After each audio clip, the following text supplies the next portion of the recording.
And welcome back to another episode of the Common Sense Experience, featured only on the Black Podcasters Network. Happy motherfucking Friday. I'm here with my brothers, PG-13 and Amir. What's up, fellas? Mic check 1 2. What is this? What's good, folks? What it do? What it is, motherfuckers, man. Yeah.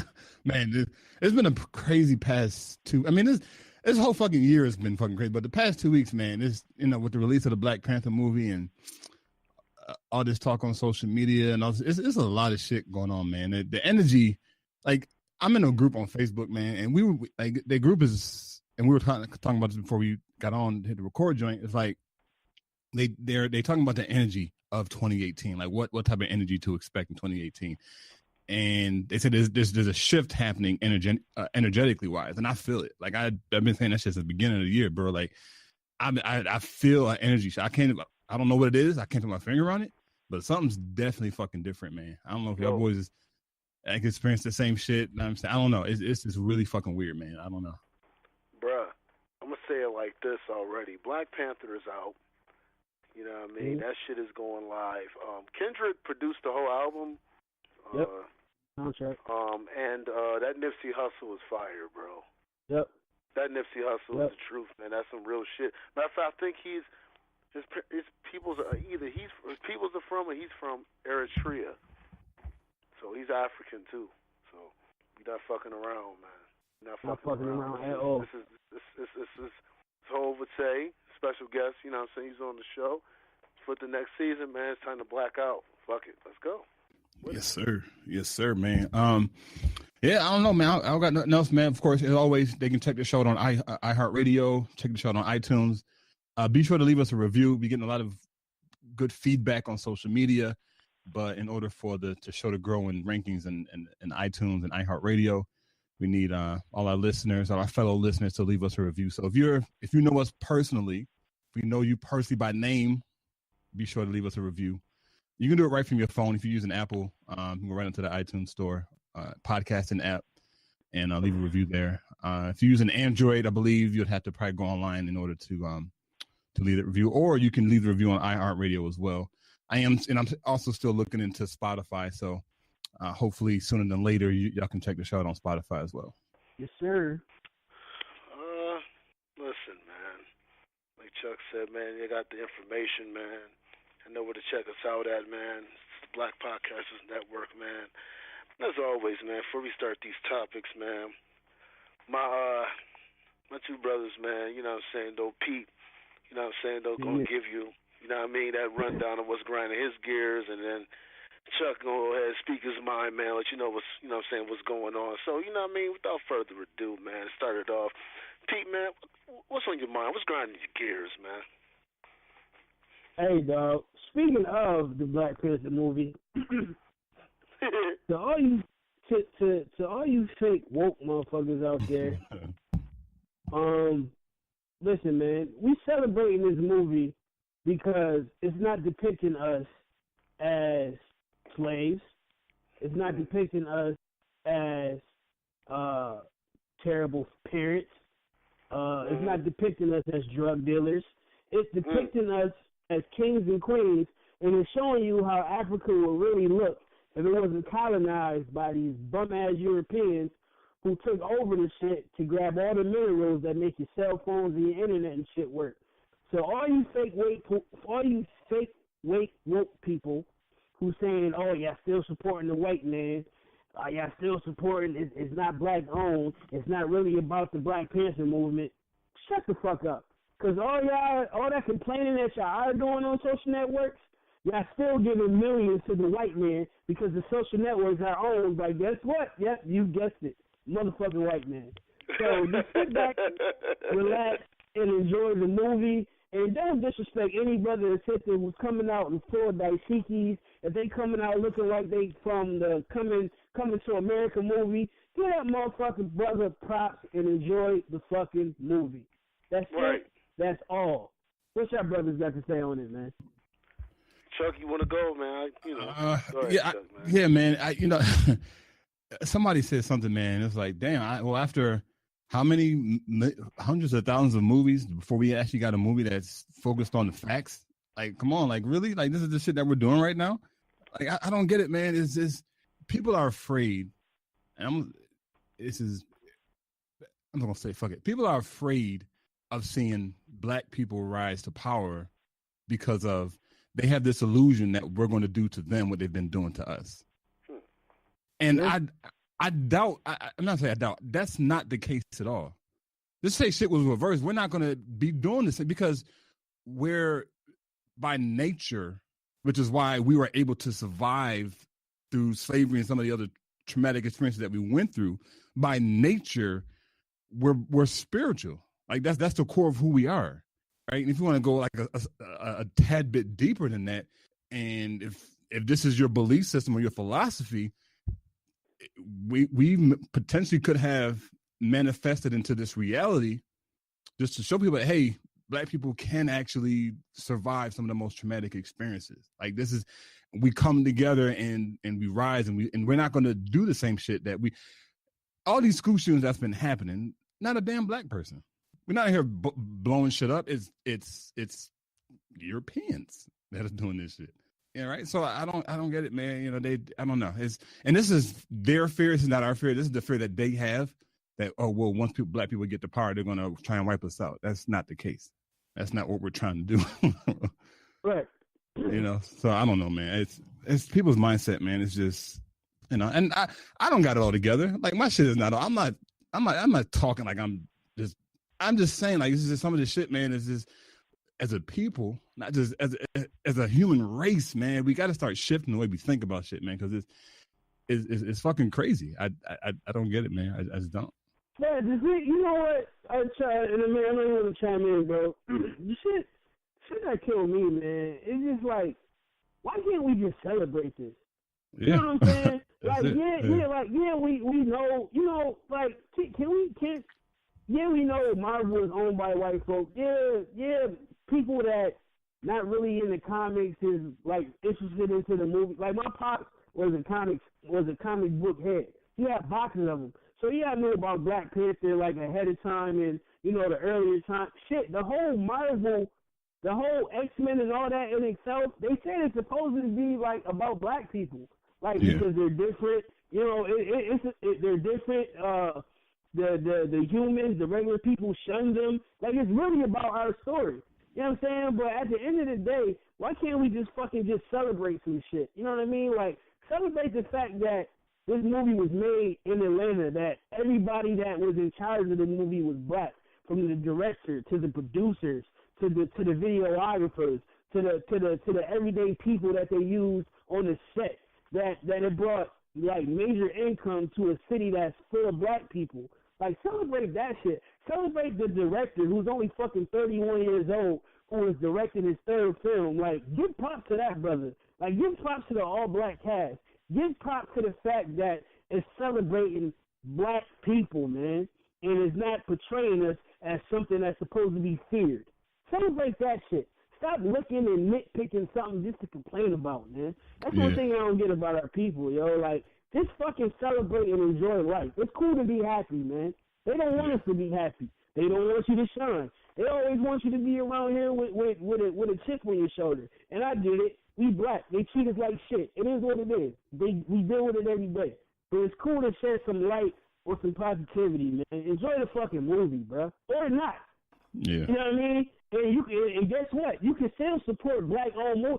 So all those complaining, did you go see the Marshall movie that started to do from the Black Panther that also played Thurgood Marshall? Did you support that? Did you support Hidden Colors as well?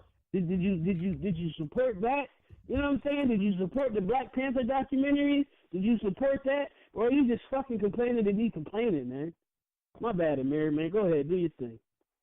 I mean, it's yo, spitting that real shit, man. And if you look at, you said something about the X-Men. If I'm not mistaken, Professor X, what is his most powerful tool? His brain. His brain. Yeah. Doesn't that sound a lot like Malcolm X? I'm just saying. I mean, if we make correlations. I mean, I'm pretty sure there's a lot of white people that shit at their pants just seeing Planet of the Apes. If you voted for Barack Obama, but you have a problem with people supporting this movie, then I don't really need to listen to you too much. That means you probably don't know too much of what you are trying to say, because that was much more damaging than a movie. That hope for 8 years is much more damaging than people being proud of this movie. Yeah. That affected a lot more shit than this movie. Shut the fuck up. Let people have fun. God damn it. I don't say shit about Star Wars. Let people have fun. It's a movie.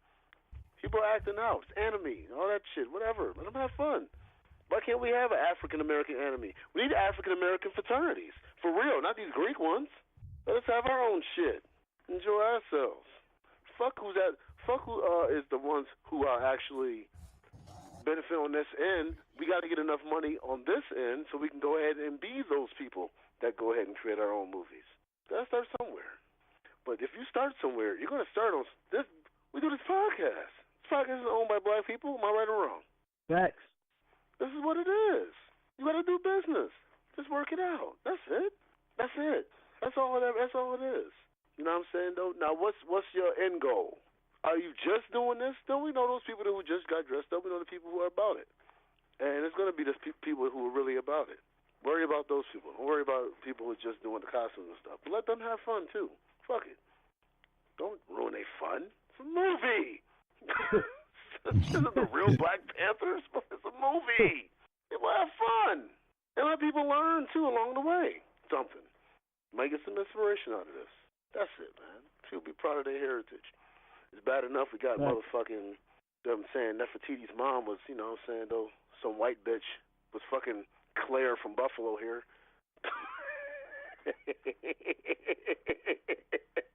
God knows what she is, well, God bless her and love her, man, but that's how they trying to make her look. Some white woman. Let us be proud of our own heritage, who we are, who we really are.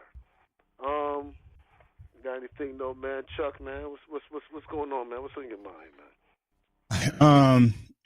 So I think last year, the end of last year, I can't remember. Yeah, it had been. It wasn't that recent, but end of last year, y'all know I turned down a position because they wanted me to get a vaccination, and I refused to get it. I saw a post on Facebook that Bill Gates doesn't vaccinate his children. However, the Bill and Melinda Gates Foundation, I'm on their website right now, and it's not funny, but on the main page where they're talking about the vaccination, they're in an African country, and there's 4 African kids as the main picture. Let me just read a little bit of what he has here. Vaccines save millions of lives each year and are among the most cost-effective health interventions ever developed. Immunizations has led to the eradication of smallpox, a 74% reduction in childhood deaths from measles over the past decade, and the near eradication of polio. So, if that's the case, Bill and Melinda, Bill. Why the fuck don't you have your kids vaccinated? Like, now again, this is the internet, right? So I haven't researched the validity of that statement, but there was an interview that Bill Gates. That's not just some internet shit. That's a well-known fact. That's one of the things. That's why it doesn't exist really anymore, or the measles like that. But yeah, man, you're not wrong. Yeah. So I'm trying to see. So I found an article, and I'm gonna post it on the Facebook fan page. Where so this is a quote apparently from Bill Gates, his interview that he said. So he said, over this decade, we believe unbelievable progress can be made in both inventing new vaccines and making sure they get out to all the children who need them. We only need about 6 or 7 more, and then you would have all the tools to. And here it is. Then you would have the tools to reduce childhood death, reduce population growth, and everything. The stability, the environment benefits from that. So we obviously know what reduced childhood death is, right? That's obvious. What the fuck do you mean by reducing population growth? Like, when I hear the word reduce population growth, like that's exactly what they're trying to do. I don't see how that can be justified when somebody says, "Oh, I'm trying to reduce the number of apples in my basket." What do you think that means? Like, come on, like, right? Like, I don't get it. Like, people still defend vaccines to the core, man. And I'm going to read some of the ingredients in vaccines. This is why I refuse to get that shit. Aluminum is one of the ingredients. Thimerosal, let's see. Thimerosal is a mercury-based preservative used in tiny quantities in some vaccines to prevent the growth of bacteria and fungi. That's what's in thermostat, right? Yeah. Thermos is what you put in your mouth. Yeah. Gelatine, a stabilizer. Gelatine is derived from pigs. Yeah, we know, yeah. And so when I read this, here's the crazy shit. So here's one. It's called human serum albumin. I'm probably saying that shit wrong. ALBUMIN. Human serum balance. This HSA is the most common protein found in human blood. It is currently used in very small quantities as a stabilizer in one of the chickenpox vaccines used in the UK. It comes from blood donors who are screened, and the manufacturing process takes away any risk of passing over viruses from the serum. So pretty much, in a vaccine, you're getting somebody else's blood. That's pretty much what you're doing. They're taking blood from somebody else and putting it inside of you, hoping that would prevent you from getting whatever disease that they're trying to prevent. Man, I don't know, man. This whole vaccine shit, man, this shit is crazy, bro. And people still defend vaccines as if they're a gift from God. Like, even where I work, man, like kids, like some of the parents that be calling in, oh, you know, my kid has had 30-something vaccines since the beginning of, what? Are you do you know what you're putting into your kid? The doctor recommended it. When people say that shit to me, I look at them like, are you fucking serious? Just because you're like, people know, like, I don't, just because a doctor recommends it doesn't mean shit to me. Like, my neurologist hasn't asked me, so this is not private information. I have epilepsy, right? My doctor hasn't asked me one time about my diet. Not one time. And there's a direct link between diet and epilepsy. If you're a doctor, you've been in school for 20 fucking years, how come you haven't asked me about this very foundational, fundamental question that will help me manage the condition that I have?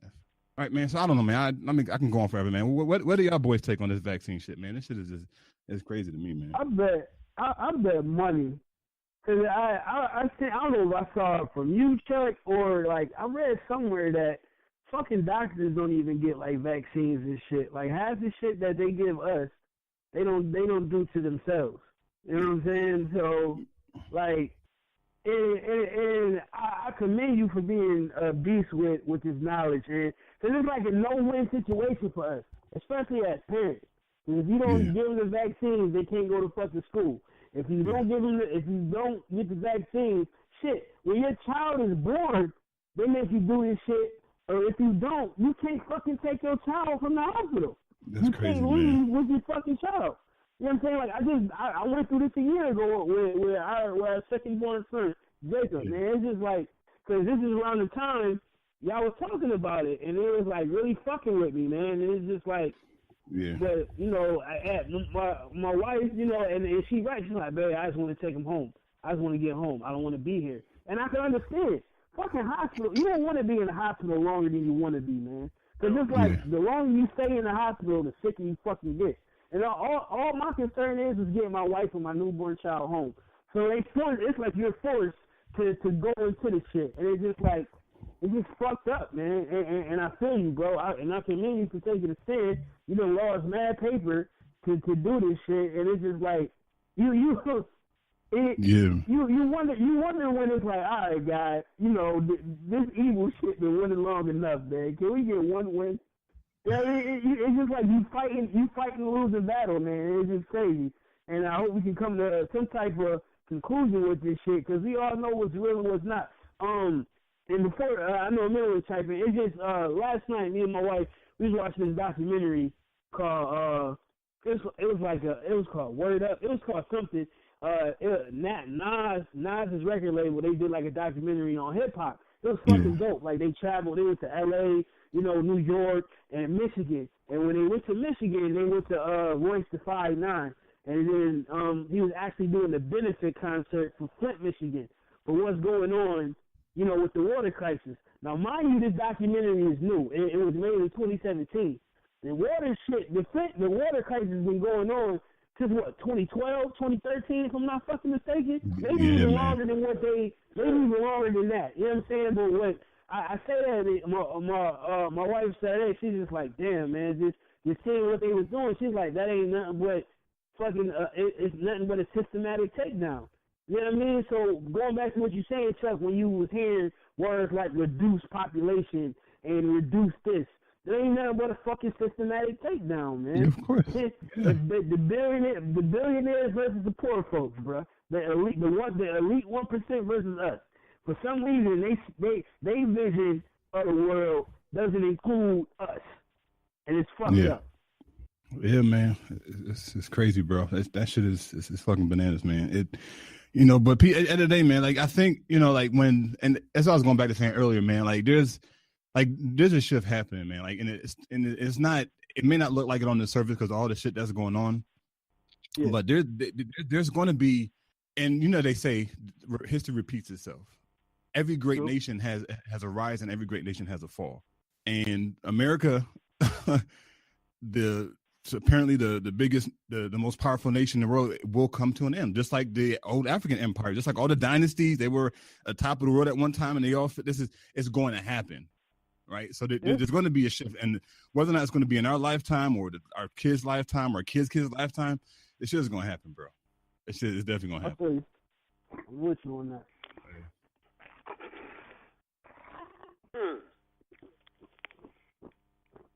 William H. Gates Sr. Is Bill Gates' father. He served on the board of the Planned Parenthood. Oh shit! Oh wow! I didn't know that. Oh shit! Did not know that. Now, if you know about eugenics, see, people, this is why you have to fucking know about what the fuck is going on, because Gotta read. Margaret Sanger was a person who believed in basically exterminating black people. We were not fit to be alive. We were animals and these different things. Though Planned Parenthood is the biggest murderer in the United States, really in the world. They kill countless babies before they're born. Tell mothers that it's best to have abortion instead of having your baby. William H. Gates Sr. also serves as an honorary co-chair for the World Justice Project. Now, the World Justice Project works to lead a global multidisciplinary effort to strengthen the rule of law for the development of communities of opportunity and equity. Now, just a brief thing on what the rule of law is. The rule of law is the principle that law should govern a nation as opposed to being governed by decisions of individual government officials. The New World Order. Right. For those of you out there, just in case they try to throw little fancy words in like World Justice Project. We know what you guys are talking about. And this is the location just so happens to be in Seattle, Washington, D.C. Okay. So I want you to understand who Bill Gates is, Jr., which his real name is William H. Gates Jr. We call him Bill,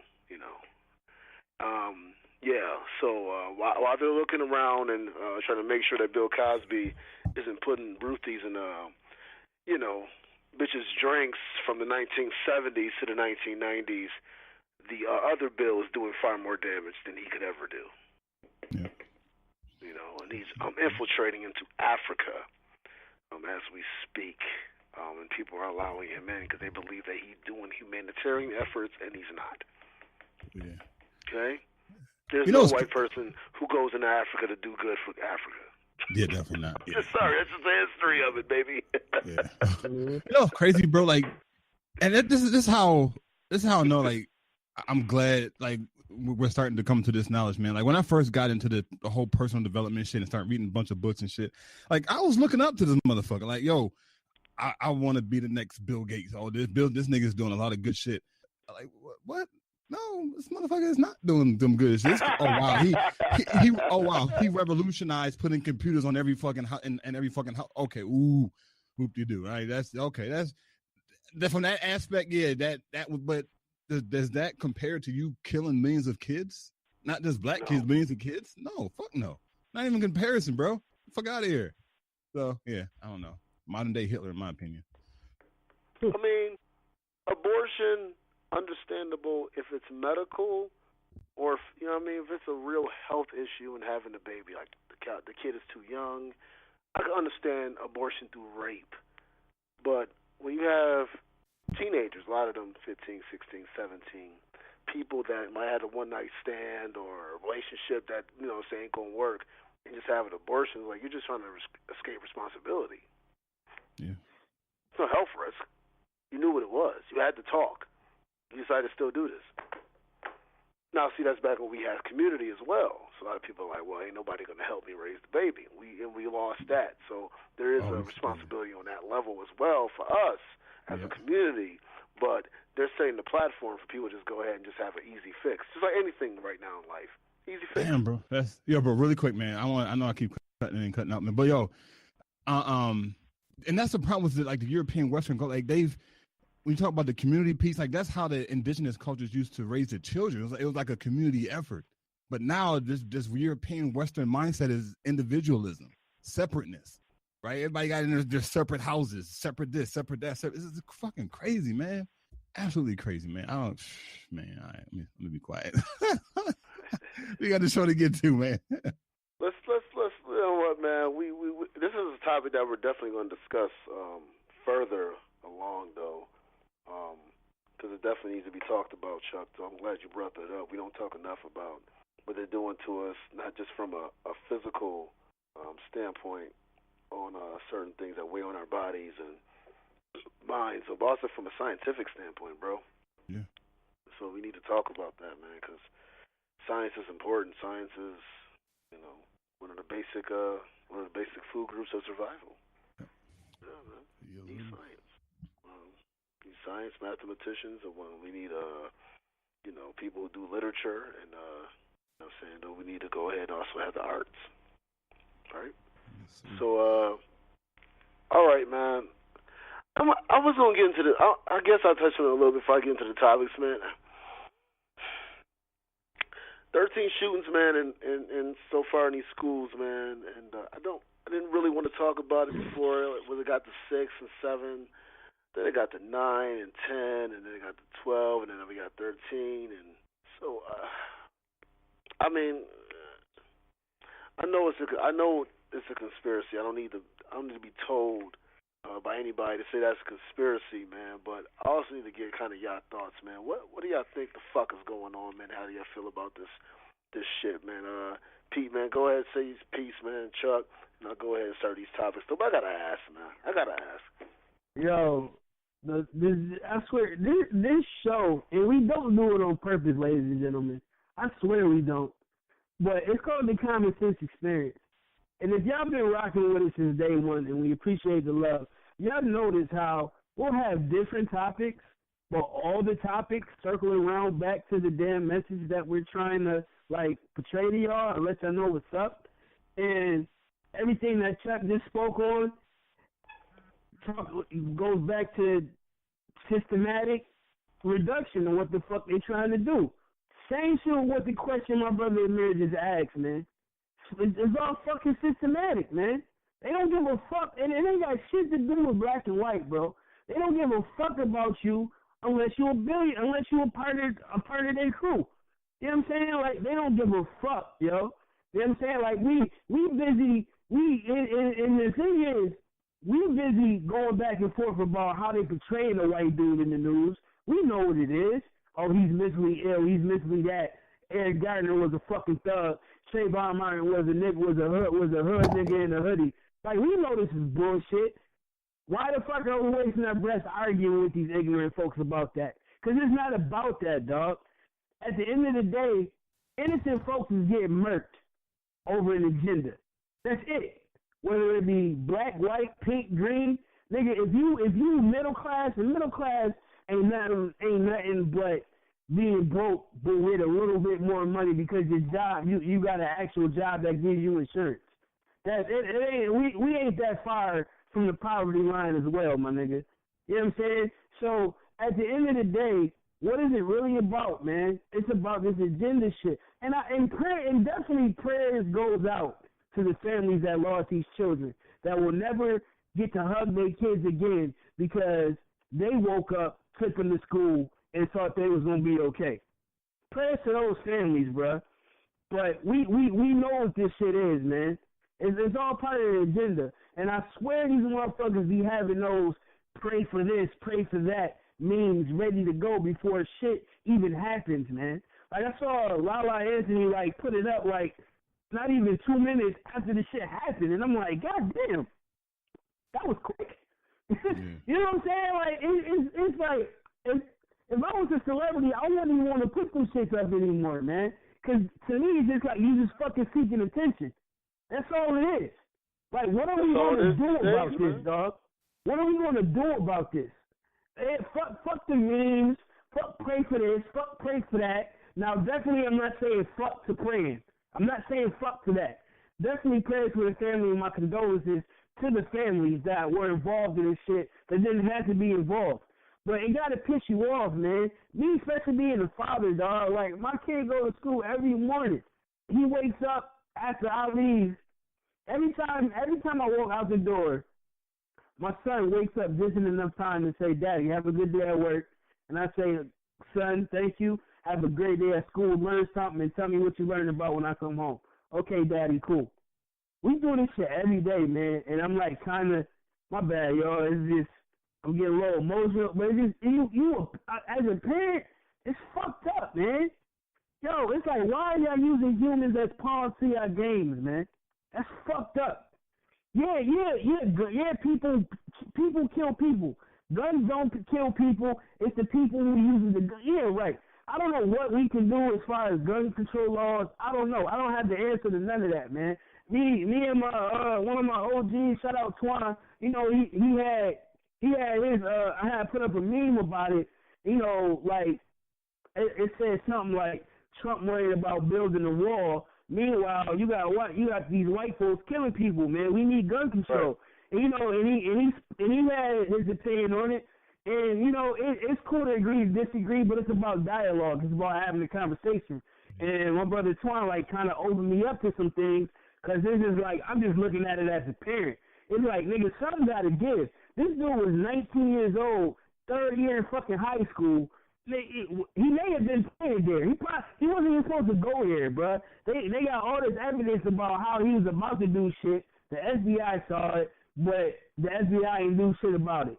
It's like, okay, the FBI wasn't quick on this, but they was quick to shut down the Black Panther shit when the Black Panther, right, all they was doing was feeding kids and giving them after-school programs and ways to eat and learn and have knowledge. Y'all was quick on the draw with that, but that wasn't quick on the draw with this. Man, shut the fuck up, man. It's like, I don't even know if it's my bad, but it's just like, it hurts you. It's fucked up, man. It's fucked up the way this world works and how the people who run the world are greedy bastards that don't give a fuck about nothing but filling their pockets, and they don't care about killing whoever is in their way to get it. And the funny thing is, we battling the racism and the classism. We having arguments back and forth with the whites and the black, and it ain't about that, dog. It ain't about that. I can go on for days, man. I know my brothers want to speak on it, man. Yeah, man, no doubt, man. That passion is there, man. Shit, you a father, man. Shit. Yeah, so it's definitely gonna hit home for you, man. Kid, so it's like shit. You know, that passion is needed. People need to know how serious it is, man, and how we need to go ahead and really get real about what's real. Yeah. Chuck, man, what are your thoughts, man? Yeah, man. So, you know, Pete, I agree with you 100%, man. It's the 1%ers and then the rest of us. Right. The 1%, they don't give a fuck if you black, if you white, female, transgender, if you a kid, newborn. They don't care. They have one agenda, and Pete, you already alluded to it, is to make sure they stay in power with as much resources, and it's not just money. Obviously, they got trillions of fucking dollars. We're talking about billions and trillions of dollars, but resources to control and all the other aspects of what power, according to their standards, of what power actually looks like. So even if you're a millionaire, right? You say you bring in 7 figures a year, or whatever. I don't mean shit. Like they still doing them chemtrail shit in your neighborhood. Google the chemtrails, right? So you can live in the richest motherfucking community in your motherfucking state. You gonna damn sure see some chemtrails flying above your motherfucking town. So at the end of the day, man, with this school shit, man, it's the NRA with whatever agenda they're trying to push. And I put a post on Facebook, man, like saying, look, this conversation has come up before, man. Like what was the last? It wasn't Columbine, Sandy Hook. I think Sandy Hook was the last big one that was like on social media and shit, right? And then the same topic came up: gun control, right? NRA, all this other, and then it's gonna fall off. Then another school shooting gonna come up. It's gonna keep repeating, man. It's and as we always say, what the fuck is going on behind the scenes? While we're being distracted with this school shooting shit, and again, condolences to the families. You know, you never want to see somebody innocent lose a child. Like Pete, you said, man, you send your kids off to school expecting to see them, and then at like 1 or 2 o'clock in the afternoon, you get a call from state police saying, "Yo, we need you to come down and identify your child's body." Like, what the fuck? Like that shit give you goosebumps, man. Get the fuck out of here. Right. But again, like what's going on behind the scenes? Like, pay attention. Like, we gotta do better, man. Like, we really gotta do better. And I'm not trying to take light away from the situation. Whenever shit like this goes on, there's some bill or some shit being passed behind the scenes. And then when this shit dies off, like, oh, well, while this shit was going on, this particular bill was passed, and now martial law is in full effect for all of the United States. What? How did that shit slip through? Without nobody knowing? Well, we were focused on the school shootings. All right. So, yeah, man, I don't know. You're not taking away from what's going on. You know, we do have a heart. Because the folks that's getting killed, it's not their fault. They're not the ones that's a part of the agenda. You're not taking away from it.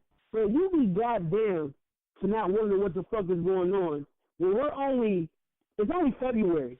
We're only 2 months into 2018.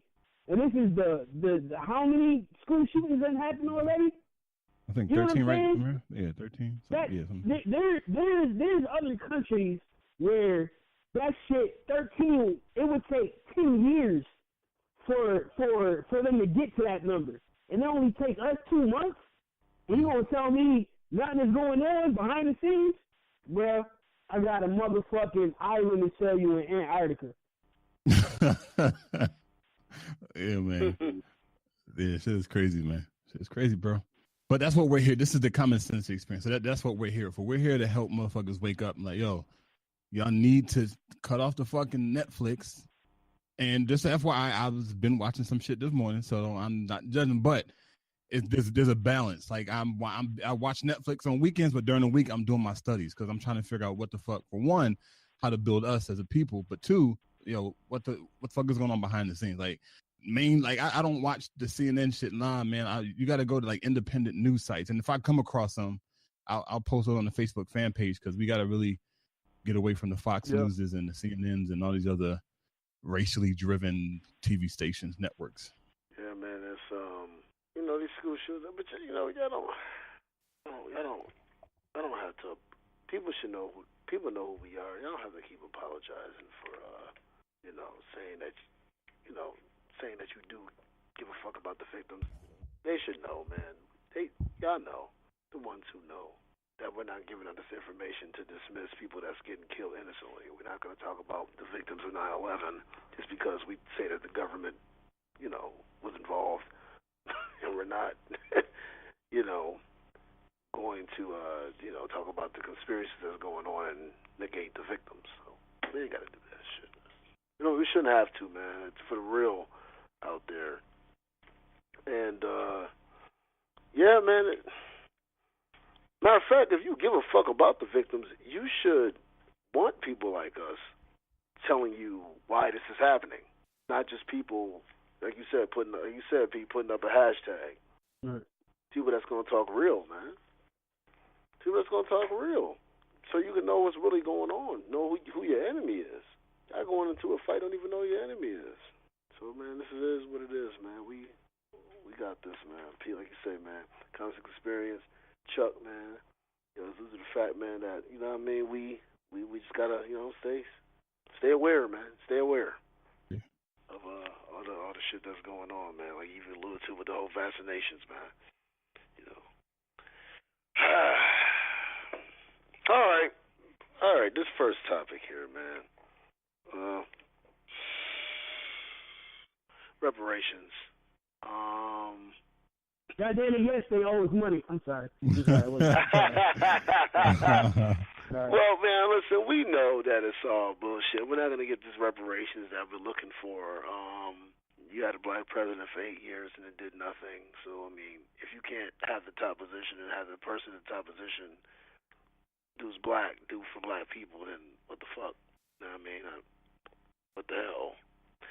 If Jackie Chan, for any reason, ever became the president of the United States, which he couldn't, but let's just use him.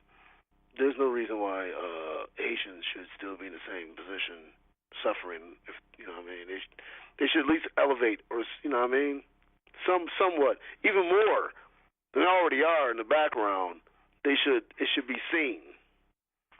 Asians shouldn't be getting shot down while they're getting taped, getting shot down by police. Yeah. So, just to go ahead and say this, man. If we did, man, let's just, just hypothetical right here. What would be appropriate reparations in your opinion? Chuck, I'm going to start with you, then Pete, you go ahead, man, and just, you know what I'm saying. Just go ahead, man. What would be appropriate reparations, Chuck? Land. Give us land that we didn't pay for. So we're talking about reparations. Land we didn't pay for. And not just, I ain't talking about 100 acres. I'm talking about we need a whole motherfucking 10,000 acres of fucking land that we would need. We would need government subsidies to help us, not help us, but we would need government funding to help us build buildings, such as we had in Black Wall Street that was taken down by the government or Ku Klux Klan, or I guess one and the same. Fair enough. Shout out to Strom Thurmond. Yeah, J. Edgar Hoover. He had right. Oh, yeah, that devil. He was a devil. Faggot. Yeah, yeah. He even looked like one too.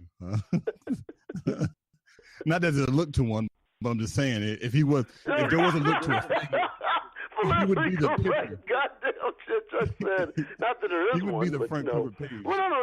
There's a specific look for faggot. They're not homosexual. Homosexual is different from a faggot. Anybody can be a faggot. Straight people can be faggot. Be a faggot. And Hoover was one, definitely.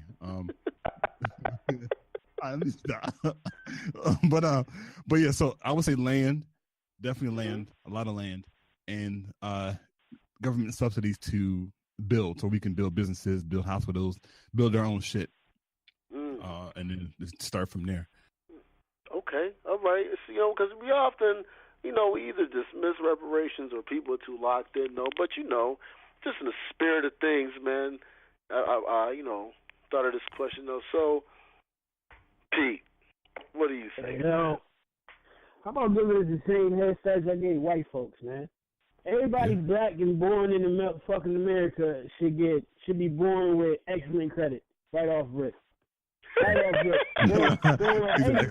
excellent credit and a passport right off rip, man. So if we don't want to stay here, we ain't got to fucking stay here. Oh, yeah, that's dope, Pete. That's some dope shit right there. I agree with Chuck. As far as land. I agree with that. But I get to choose when. I get to choose what and where the land should be. You know what I'm saying? I want the landmines of Africa. I ain't stupid. That's what I just want some acres in Virginia. No, my nigga. I want the shit where y'all getting. I want the shit where y'all getting the shit to make these fucking phones that I'm talking on right now. And that's what I want, bro. You know what I'm saying? In free education, man. And it's just like. I want the same start that they got, and on top of that, damn, I wish I had more time. I would have had a whole list of the paper. It would have sounded better, but that's on me. But a passport, land to wherever we want, credit good, and the truth, man. The truth. We should be able to have access to the truth. Fuck the bullshit. We know y'all done did some fucked up shit. It's cool. We can have a conversation. I just want the truth, man. I want the truth, and I want the same keys that y'all got to access to whatever the fuck we need access to make sure we good. Because if y'all was to do that, believe it or not, we might not even have to fuck with each other, dog. Y'all might not see us. Y'all stay over here, we stay over there. And if y'all come over here, it's because I had an invitation, man. Don't just come over here with the shit, because we with the shit too.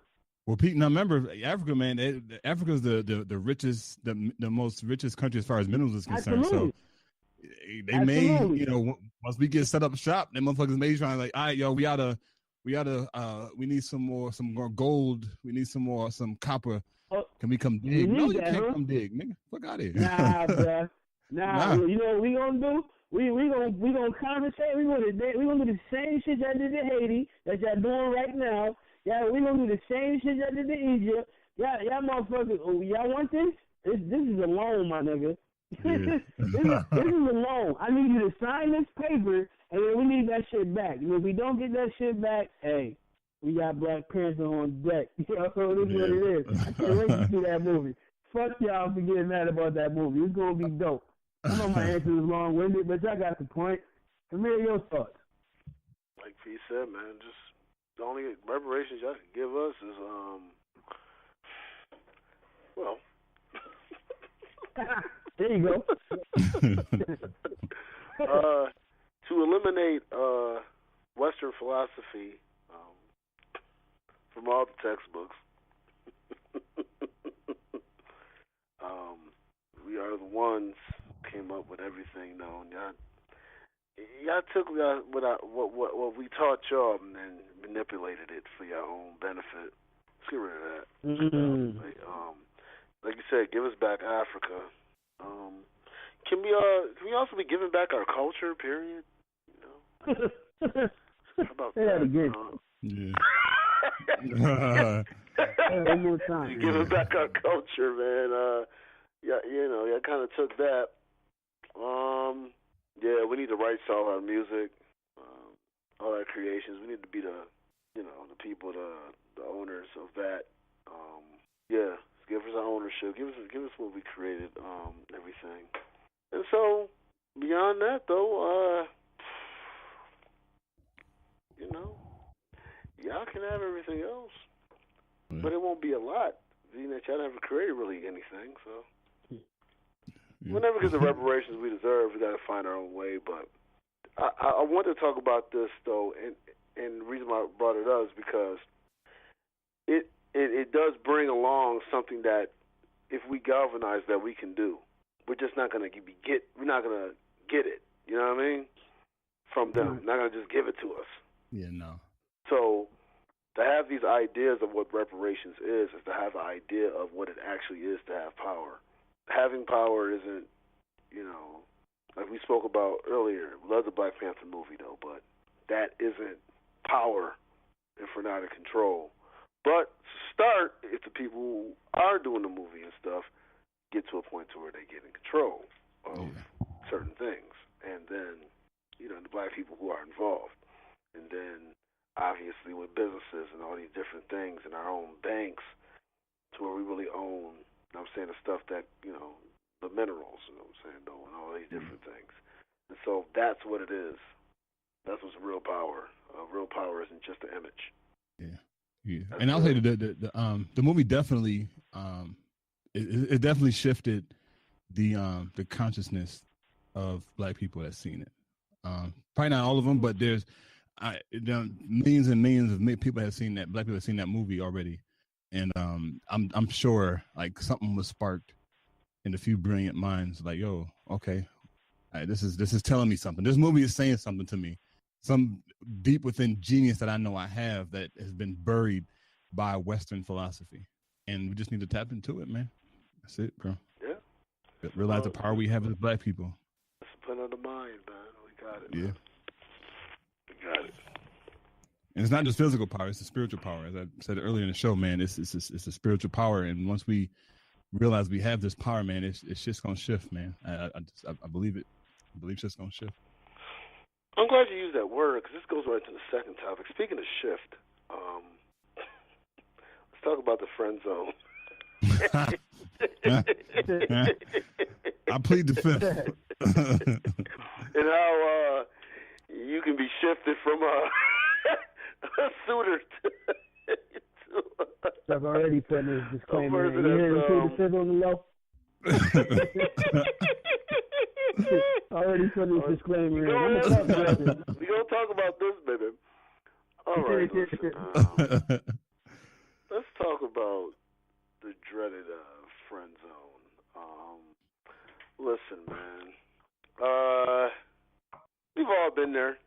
Absolutely. Some way, another. We've either, we like the chick and, you know what I'm saying, though, and, you know what I'm saying, though, she might have been feeling us or she might not have, though, and, she might have, been waiting, wanting to have you in the wings for later on or do that, though.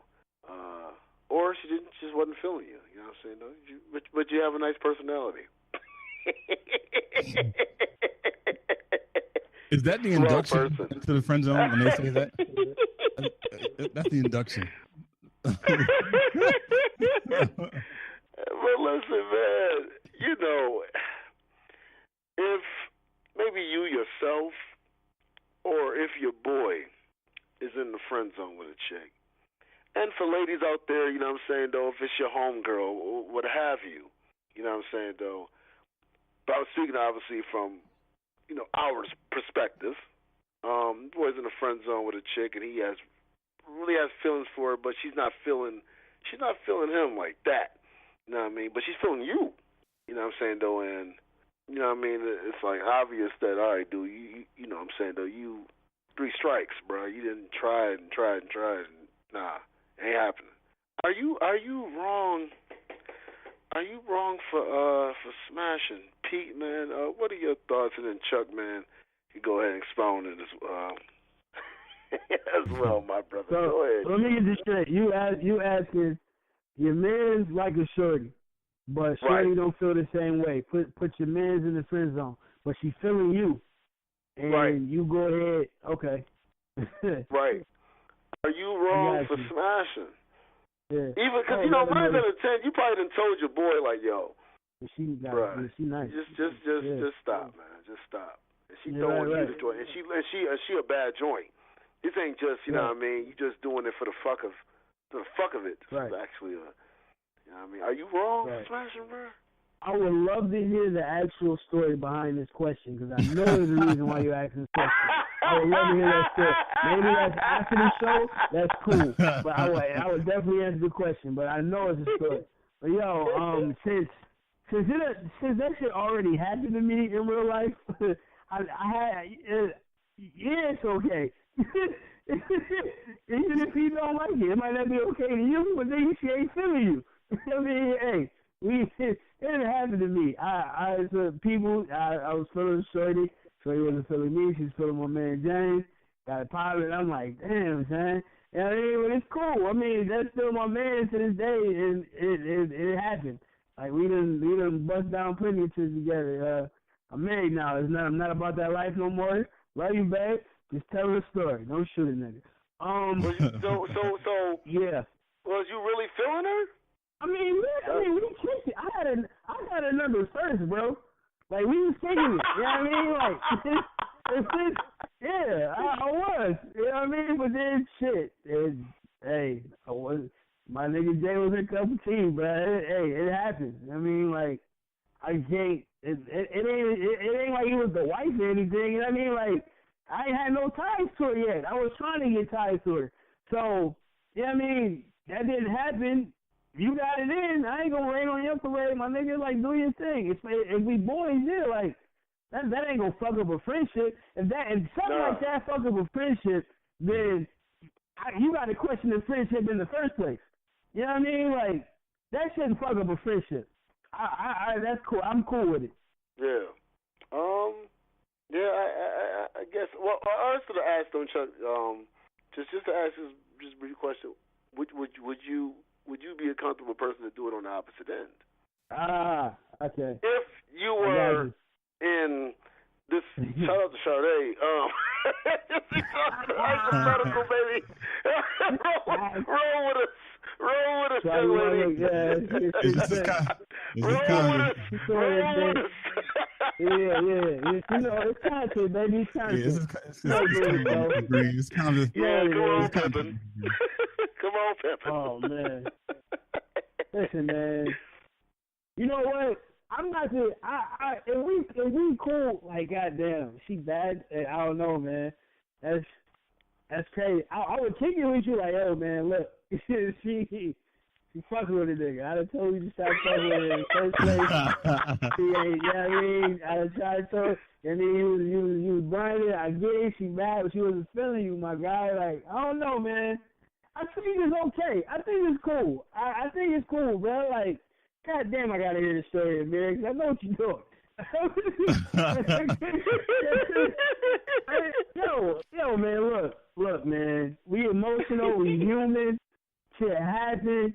But dog, if she puts you in the friend zone, and she giving me vibes like it's a vibe, like a 2 Chainz and Trey song and Janae Aiko track, my nigga, then I'll be like, yo, Amir, bro, she hey, look, I'm sorry, man. I just want to smash. I can't front. She's giving me vibes. Like it's gonna be easy for me, and I don't have to put in work like you usually got to do because she's feeling the nigga. I might have to go ahead and handle that. But I'm a conversate with my mans about it though. I'm a conversate. I ain't gonna just be like do it or not. You know what I mean? What if that person that you go to, you ask them and they like, nah. You gonna hear? Listen, I'm gonna give you the story. I'm gonna give you the scoop, Pete, after the show. Yeah, man. I don't think we cool, bro. I'm gonna be honest. Like, look, yo, I think it depends on scenarios. Cause your question was, if Shorty puts your man in the friend zone, but she's feeling you, you know what I'm saying? Right. And I got the same chat, and it's like, well, I mean, shit. But if we can conversate, yo, look, yeah, if we have a conversation like, yo, she was like, nah, your man cool, I just wasn't feeling him, I'm feeling your vibe. If she wasn't trying to play my nigga on some dumb shit, and then it's like, hey, bro, hey, man, we got to box or something later. This really gonna make you mad? Like, this really gonna make you mad, my nigga? Like, come on, I don't know. It's a different scenario, dude. There's so many ways to answer that, man. Cause it's like, why I gotta lose the opportunity for a story to feel me? Cause you ain't your feelings. Like, and if you my friend, you know me. Y'all niggas know me. Both of y'all know me, man. I don't hide nothing. I don't even say shit that might make you mad, but it's like I'm the nigga that's like, hey, I'm gonna be real. I ain't no faking, no funky. So y'all know P already. Hey, dog. Chuck, I need you. Go ahead, Chuck. Chime in, goddammit. There's so many ways to answer that. Yeah, I mean, I agree with Pete. You know, you like if I would approach like, yo, you know, show you she feeling me. This is what's happening. X, Y, and Z, man.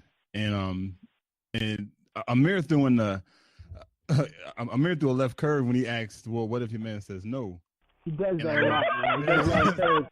Amir throws a lot of curves in the question. Well, what if? Yeah, well, yeah, come on. Yeah, man. I personally, man, I agree with you, yo, bro, we gonna have to beef out or something, man. This is she feeling me like, yo, what do you want me to do? Like, yo, because you feel some type of way about it. I'm like, nah, bro, you'll be all right. Chuck, you'll be cool, Chuck, man. as a black Chuck, I'm not to cut you off, but as a black man, I'm sorry, you know how hard, especially now, you know what you gotta go through to get it, bro. Yeah, you gotta go through hand grenades. You gotta go through trip wiring. You gotta go through everything. So the way Amir explaining it, she throwing it to you like, yo, I'm feeling you, my nigga, was good. You know what I mean? Like, hey, bro, I love you. I'm gonna buy you A-Foot to smoke tomorrow, my nigga. But dude, hey, man, you gotta get over it. Yeah, I agree, man. You know, and as men, the jealousy piece shouldn't even be a factor. Like if men are truly, if we're truly in our masculine, like then jealousy shouldn't even should creep in. Because jealousy. You said that twice, Chuck. Because I was going to ask you to say it again. Yeah, right. As men, if we're truly in our masculine, then jealousy shouldn't even be a factor, because jealousy births a whole type of other of situations. And with jealousy, you start thinking all these different thoughts that may or may not be true, and you start blaming people for it. It's a whole lot of shit that comes from a seat of jealousy. So if one of y'all like, yo, Chuck, she's feeling me, whatever, I'm like, oh, as a man, like, what can I do? Like, there's nothing I can do about that, right? I'm trying to shift reality in a way that I can't shift it. It's not like a clicker. I can turn that off to say, okay, well, click, she's no longer interested in you. I can't make that happen.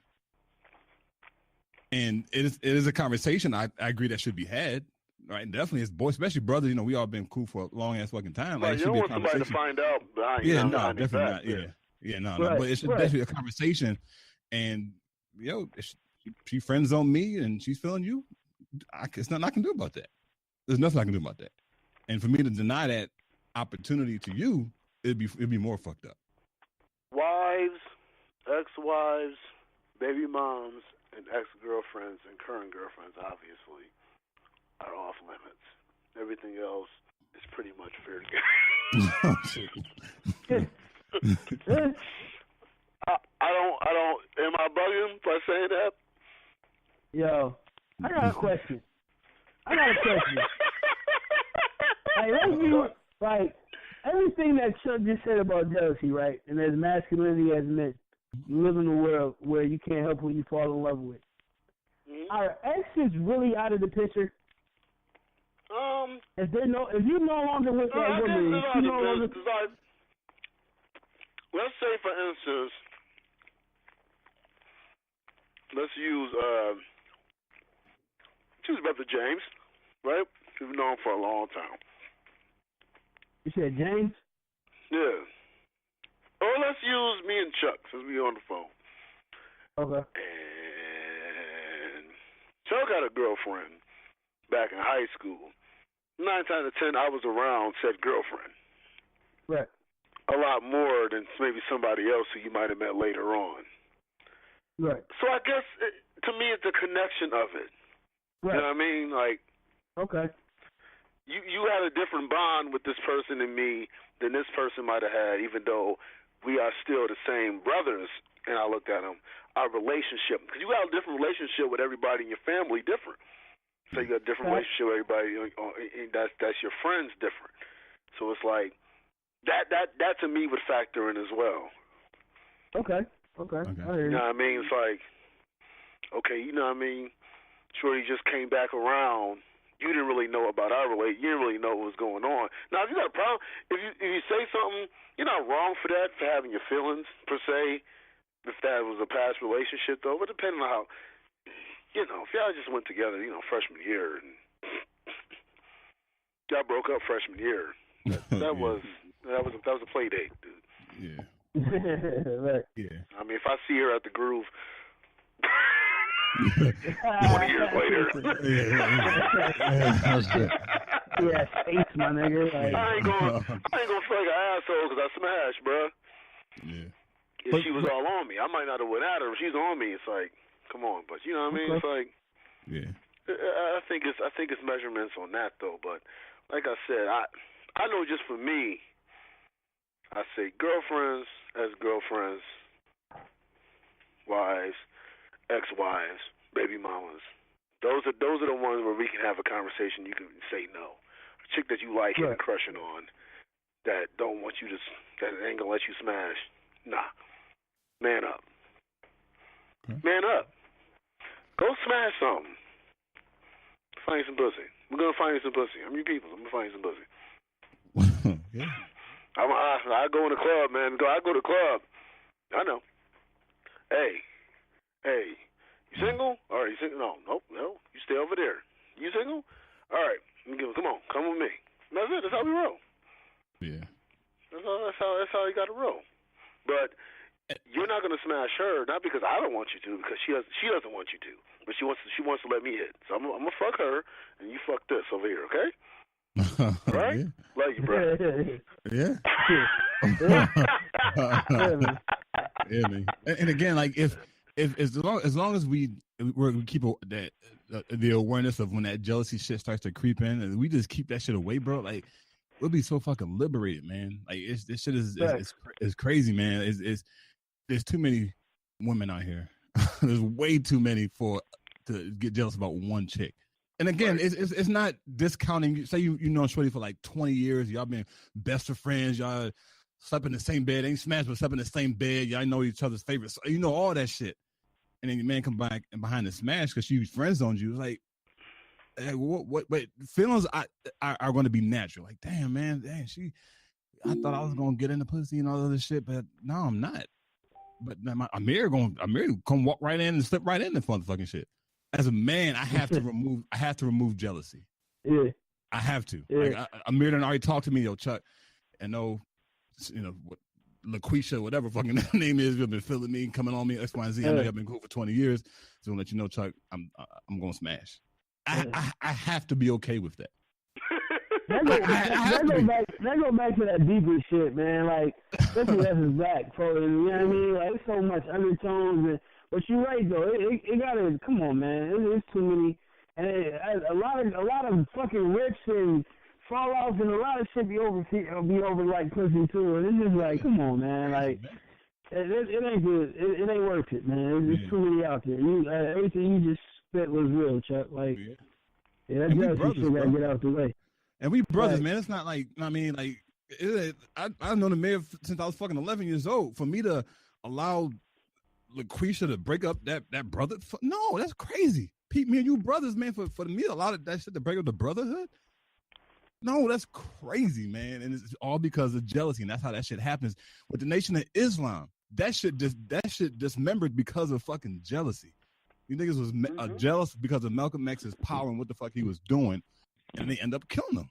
That's crazy, man, because of jealousy, man. So we got to be careful of the jealousy seed. We got to. Yeah, man, it's powerful. It's hard, man.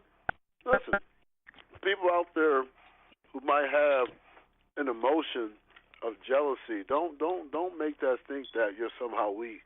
You have those moments, but you have to come to a moment of clarity after a while. Like, exactly. Okay, I got to be better. Exactly. I got. As a man, you got to be better than your emotions.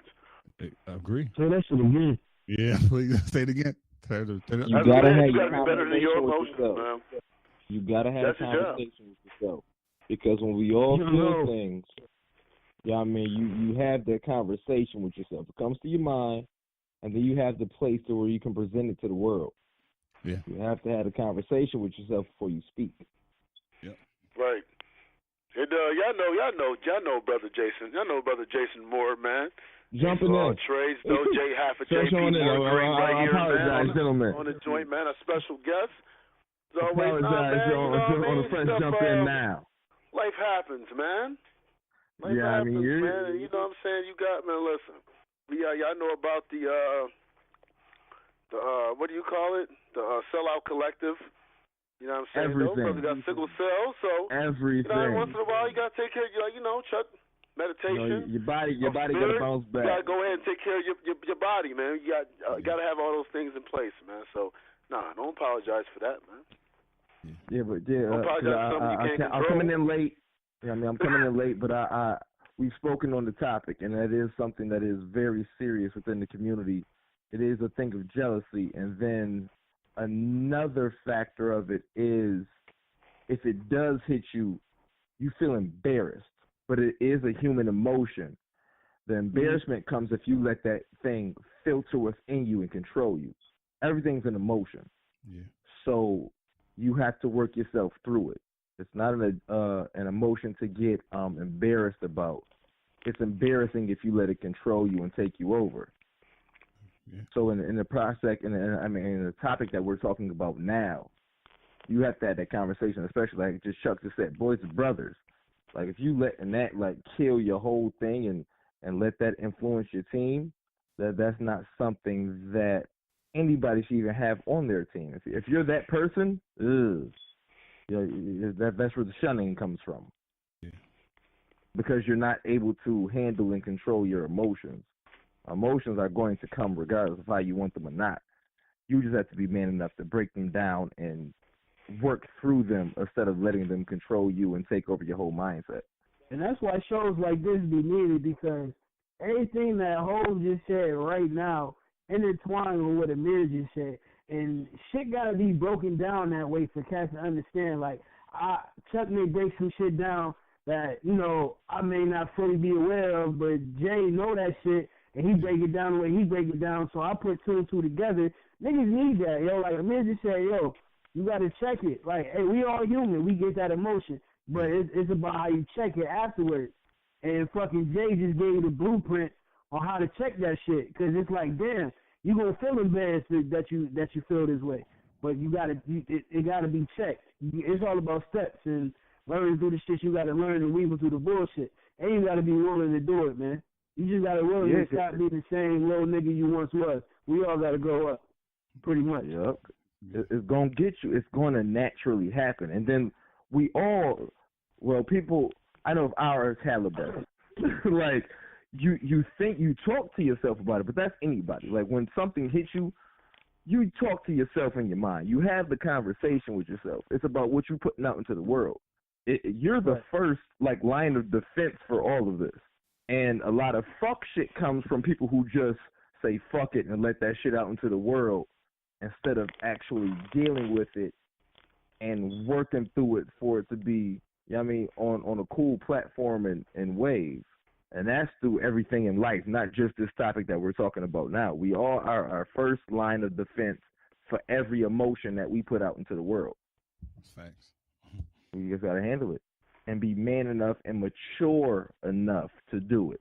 So it's not even talking about man enough. You have to be mature enough to check your own self. And we've missed that a lot within these days and times, I should say. Yeah, man, it's very interesting that y'all mentioned steps, because talk about ordering your steps. The brother Daymond John was just on the Breakfast Club, and he had a lot of jewels to drop, man, and people need to listen to and apply to their lives. The one lady on here, the young sister I'm not gonna divulge her name though, because it's on, I don't know her personally or whatever though. It's just on YouTube though. But she said that the interview basically stated that you need to dream, plan, and execute. And that's important, man. And he talked about that, man. He talked about, going at it. The other, white person who was also been on the show though, but you get great information from anybody, and he speaks a lot of truth. Gary Vaynerchuk. Yeah, Gary. Yeah. Gary on point. Yeah, Gary on point. I mess with Gary V. Yeah, man, he speaks a lot of real shit though, man, and he also talks about the stuff that Daymond John talks about though, but getting it from somebody's perspective that comes from where we come from, who we are, is also needed as well. Not to say that you just eliminate somebody's point of view because they're white or because they're not. No, because they're white. You know what I'm saying though? Just to go ahead and dismiss their view and then only listen to people because they're not black. Both are wrong. You can learn from anybody. And class. You know what I'm saying? That doesn't matter as well.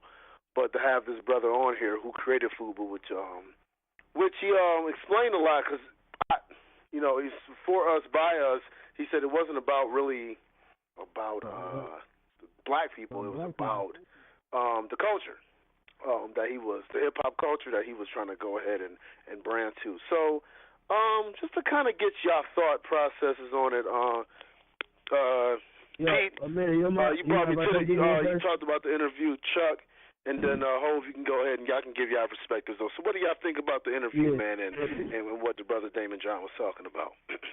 Yo, first I want to give props to you, bro, because you asked if I listened to it, and I was like, I heard bits and pieces of it on the radio, but to me it just sounded like he was just like promoting his book and shit.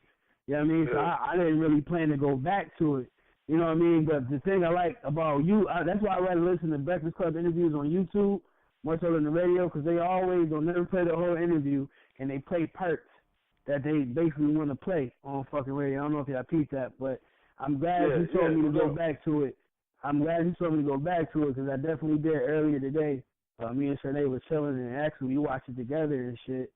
And it was dope. That's dope, man. It was dope, yo. Like, everything he said is the shit I personally, like, needed to hear. You know what I mean? Like, that was real. And, talking about, you sitting there 9 to 5, you putting all this work in, you think about it, you putting all this work in for a job, but you don't put the work in for the dream that you said 20 years ago when you started this job, saying I was only going to be here for 2 years. And I'm like, shit, my nigga. Like, and to see other brothers actually say that, you know what I mean? He was hitting shit. So it was just dope to, I thank you for making me go back to that. And I actually caught the whole joint, and it was just dope. And the gems he was giving, it is real, because you think about it. And Jay Moore, he alluded to it before last time I was thinking it. Nigga, we niggas look at the end of the rainbow. They don't see what you go through to have to get to the shit. You know what I mean? Right. So everybody want it now.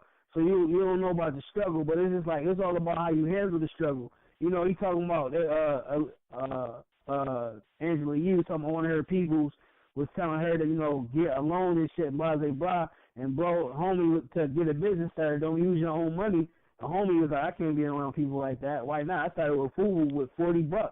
And that led to some other shit. This is how I did it. I had security guards wearing my shit. Like, why would I'm going to get a loan, then I'm going to have to owe a percentage of the company that I'm trying to build on my own. It was just some ill-ass gems that he spoke in layman's terms that a regular nigga like me can get. You know what I mean? I read. I do. I am educated, not, to the fullest, but I do read. But some shit we don't get when you just hitting off. You just talking just to be talking, and not talking just to explain the shit that you talking about. So that was a real ass interview, and it was just dope how he's putting shit in perspective and how you can do it yourself. You know what I mean? He gave a nigga like me who's wondering, damn, I'm broke. I want to get a podcast mic. I don't know if we get taxes back. Nigga, put 40 aside. Do this, do that. You know what I mean? You can do it. This is how I did it. So it was dope to see a person that looked like me say some real shit that a regular nigga like me can do. That, he sounded like a superhero, but he made it sound like that I can be a superhero too. And that shit was dope. That's how I got it. Yo, man, I just want to say this for Chuck, not to interrupt, but I just got to say this though, man. It's dope. You and Sade watched that together, man. It's a family that gets paid together stays together. You know what I mean? Yeah, that shit is dope. They say pray. Yeah. And damn money is too big of an issue in this world, man. A family that gets paid together stays together, and so that's Pete, all I can say is I wish I had that, bro. That's all I'm gonna say. Thank you. Oh man, life is life, Chuck. Yeah. Go ahead, man. Speak your piece, man. Speak your mind, my brother. Yeah, so when I was actually, and Amir, again, kudos to you, man, because prior to watching the interview, I was watching it from a critical perspective. Like I'm critiquing Daymond John's fucking interview. You were looking to combat what he was saying. I was looking to combat some of the shit that he said. That happened that time, yeah. And like Pete said, he did drop a lot of gems. And of course, the negative shit was going in my head. Like, well, how come this? Why this? Why this? X, Y, Z. But at the end of the day, a lot of shit that he said is true, man. Especially when it comes to like starting out in the beginning. Like people are like, well, I need to get $100,000 loan. I need to get a $50,000 loan. Nah, you don't. Like, especially with the way technology is set up today, you can literally build a business from your phone. Like, and that's what he was talking about, like technology and shit. Where like, if you got a project in mind. Our brother Jay here, he's into design shit and creating shirts and clothes. He can pre-sell 10,000 fucking items without even having the shit created. He can just put the design on fucking online and say, yo, this is a shirt. I'm taking pre-orders now. He's not paying a dime out of his pocket for that shit. All the people that put the pre-order money in, Yeah, this right. And like Daymond Johnson, he's not even touching the fucking product. He put the shit online. They send him the fucking money. He goes to the company and say, "Yo, design it. Here's the 500, 1,000 people that ordered this shit. Send it to him. You can do that shit from your phone, B. Like that's the world we're living in today, where the playing field is being leveled, right? And it don't take it. And also at the end of the day, it doesn't like, well, shit, I need to make six figures. I need to make, it's not really how much you make, it's how you manage and how you utilize what you make. And last thing I'll say before I end is that I like when he broke down the OPM, because usually when we hear OPM, we talk about other people's money. Right, but he was talking about other people's manufacturers, other people's management, other people's marketing. I've never heard it broke down that way. That shit was that shit was when he said that other people's marketing. Like, yo, bro, that's crazy. Like when you usually hear OPM, we usually hear other people's money. But nah, man, you gotta think bigger than that. I'm like, oh shit. All right, okay. All right, Daymond. Fuck with you, bro. All right, cool. Yeah, so that's it for me, also, man, and not just with Daymond John and with Fubu, people also check out the person who created Karl Kanai and the dude who made Cross Colors. Check out their interviews as well, though, on YouTube or whatever, though, because they got some deep information to share, especially if you're trying to get in the clothing business, though, but just in business in general, man, starting your own shit, man, and having it to that level. I appreciate what y'all brothers both said, though, but Hov, man, what's on your mind, man? What do you think about that? All right. Now, I'm a grown man that can admit I haven't gotten around to watching the interview. Reason being because I'm handling the things that he spoke about within it. Now, the reason I can get my perspective in a full space is because I've read the Daymond John books. So the last book I read, but I actually have two. I have an Amazon cart full of books, and the new Daymond John book is within that, which is probably the reason that he was actually even on the Breakfast Club to promote it. Right. Now, I have the previous book, which is the one that's called Power of Broke, and that book itself speaks on how he started Fubu and the things like that, and I resonated with it because the Power of Broke is why I created and made everything that was my hobby into my hustle. So that goes from DJing, from making beats, from being an artist, as well as making clothes, which aligns with the Daymond John initial onset of business.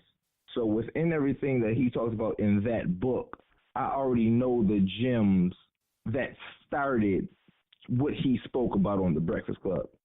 And the Power of Broke, and I believe from what Chuck just said, how you don't need that much money to start a business. You don't. You just need the idea and the fire behind you to follow it through. Because everything that I'm involved in, and the reason that my good brothers actually call me Hov, is because of all the things that I became involved in and mastered, and as my brand name states, became an ace of all trades instead of just a jack of all trades, master of none. Once I got into business, it's about becoming the best at everything that I put my hand and my touch to. So I already can imagine what Daymond John was already talking about, because as I said, somebody, Pete just, I think it was, you look like me. So now I can really, resonate behind it. I really got that push now. It ain't now Gary Vaynerchuk is a motherfucking beast, but when you hear it from somebody that's the same hue as you, it rings different in your bones. It's a different kind of feeling, a different kind of groove. So, as I said, I didn't watch the interview, but I know what Daymond John has in him to motivate brothers like us, to push us forward, to help us believe in ourselves beyond just Henny 40s in a corner conversation. You know what I'm saying? It's a different motivation. That was a fucking bar. I'm sorry. That was a bar. You're right. I'm just saying. That was a bar, my nigga. It's a different groove, and it's a different. You know what it is? It aligns itself with why we're so hyped with Black Panther. and why there's actually even a petition in the background for 25% of that income to be put into black communities.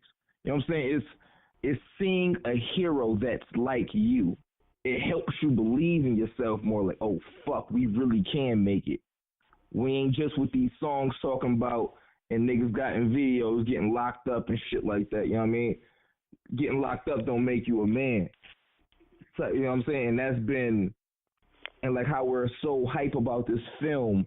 I know I'm going a little bit off topic, but like how black people are so hype about it because for once we not pictured as the drug addict, the drug dealer, the depressed bastard that ain't got shit, the poor mother that can't make it. You know what I'm saying? This is something of excellence being pushed out that's more within we get from rap songs for people who are of our hue as well and in a certain space. I mean, so that Daymond John interview, I can't even imagine the jewels he's dropped, but from that book that I've already read, I know it's something that we need to take a hold of and stand on ourselves to keep perpetuating and building our culture as well as our own future as well as our own emotions, because we're lost in our emotions a lot of time, which, like I jumped in late on the call, how I just heard about jealousy and shit like that. If it's you've been friend zoned by a joint.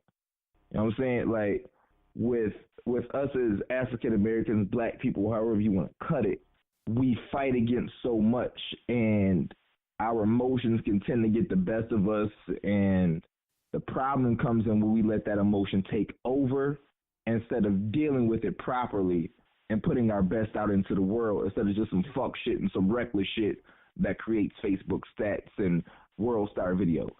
So it all encapsulates the culture, and I hope that people watch it. I hope that people read the book. I hope that even if we don't, we come to grips of who we are as a culture and handle it properly instead of reacting in a violent manner that everybody thinks that we already are regardless. So I guess that'll be my take. Go ahead, brothers. I said that'd be my take. That's okay. All I got. Yeah, man. And listen, man. That's deep, and it's important that you brought it up about reading the book and everything, though, because it gives both perspectives. You know what I'm saying? Obviously, you know what I'm saying, though, reading a book gives more insight than maybe the 23 minutes of the interview. Yeah, so definitely. You need both perspectives, though. I'm the type of person, I personally like hearing the person. I see it filters. I like hearing the person and reading the book. Then you get a feel of, you know what I'm saying, those certain things of what their emotion might be at the time, instead of something that's going ahead and that's something that's written down. You get both perspectives. You get someone who's also concentrating on what they're writing, and you also get a perspective of how they're off the cuff. You know what I mean? So I think it's very important, though, man. And what's the name of that book with Daymond John? Do you remember the name of the book? The one I read was Power of Broke, but the new one, let me go get that, because like I said, I have over $140 worth of books in my Amazon cart that's saved for next month. Let me go get that. Y'all can continue talking. I'll pop right back in with it. Okay. Yeah, man. And like I said, man, it was so important how you just said that how to break it down as far as being able to go ahead and you can do for yourself. It was a real do for yourself type energy. Is that what y'all got from it as well? Yeah, definitely. Because the book is called Rise and Grind, Outperform, Outwork, and Out-Hustle Your Way to a More Successful and Rewarding Life. Okay. Damn, that's the new one. Because I actually voted on, because he was trying to see what the cover of the book should be. He had 4 versions, and I actually voted on the one that he actually picked. So that was something dope, just behind the scenes kind of thing. Definitely some dope shit, man. All right, man. Check that out. One more time, Hov. You remember what's the name? Yes, sir. That is Rise and Grind. Outperform, outwork, and out-hustle your way to a more successful and rewarding life.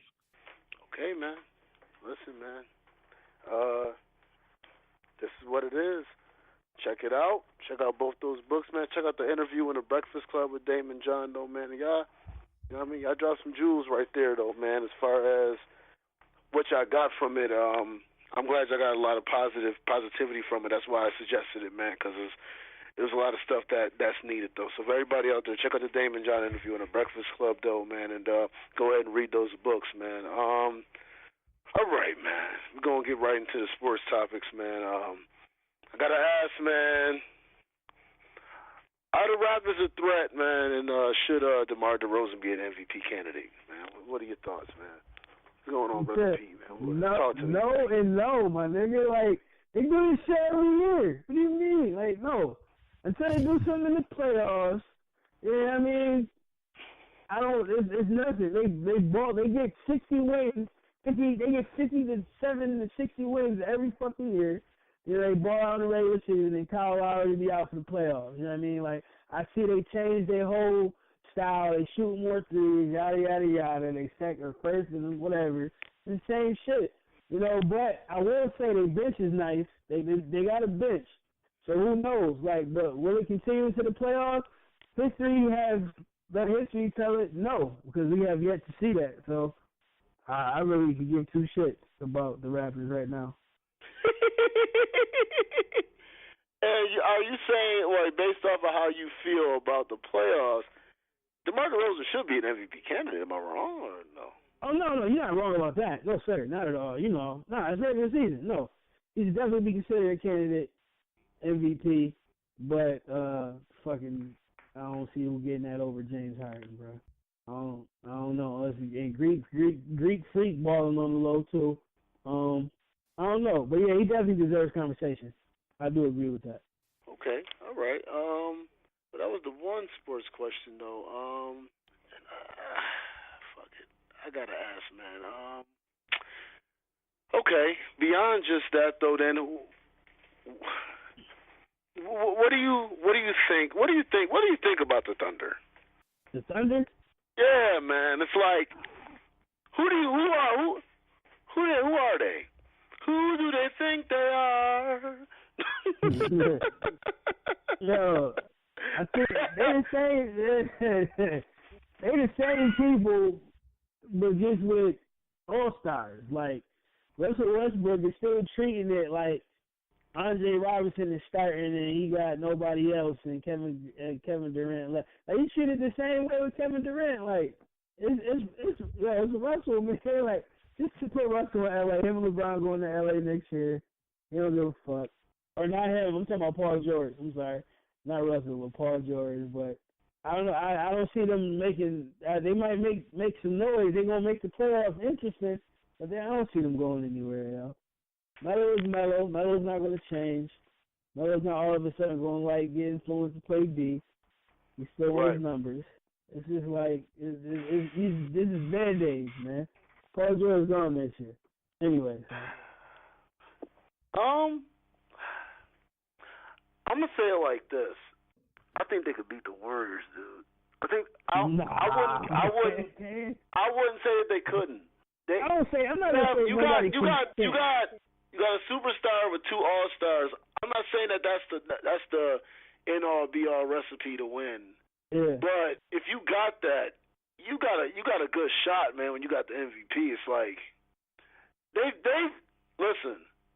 beaten the doors off of them twice this year. You can't just summarily dismiss it, can you? I don't know. I'm not going to summarily dismiss it, man. Listen. I'll say it like this. You got to get one of the first two games. You can't go down 2-0 against Golden State, period. Can I ask you something? I don't know, but why don't y'all get that same energy to Cleveland? You know what I'm saying? What do you mean? When it's Cleveland, it's just like, they getting their ass beaten, they losing. Yo, it's February. They don't give a fuck about February. It ain't the playoffs.